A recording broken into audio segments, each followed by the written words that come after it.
चिड़िया और चूहा। शीशम के पेड़ पर चिड़िया का घोंसला था। जड़ों में चूहे ने बिल बना रखा था। दोनों हमसाए थे, लेकिन आपस में लड़ते झगड़ते रहते। एक दिन चूहा बिल से बाहर निकला। उसे कुछ ही दूर रोटी का टुकड़ा नजर आया।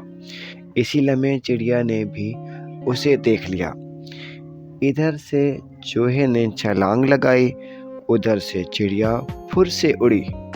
दोनों एक साथ टुकड़े के करीब पहुंचे। चिड़िया ने कहा, ये मेरा है। चूहा बोला, नहीं, ये मेरा है। दोनों में छीना झपटी होने लगी। एक बकरी करीब ही चल रही थी। कहने लगी, देखो, लड़ना भिड़ना बुरी बात है, मेल बांट कर खा लो। आधा टुकड़ा चिड़िया ले ले, आधा चूहा खा ले।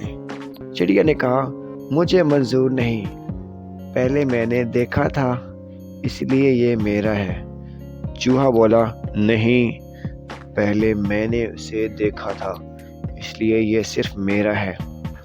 एक चालाक कौवा ये लड़ाई देख रहा था। वो झट से टुकड़े पर झपटा, पंजे में दबाया, कैं कैं करता हुआ उड़ गया।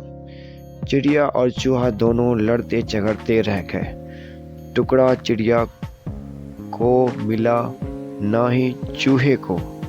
दोनों बहुत पछताए। सोचने लगे, हाय अफसोस, लड़ाई न करते, मिल बांट कर ही खा लेते।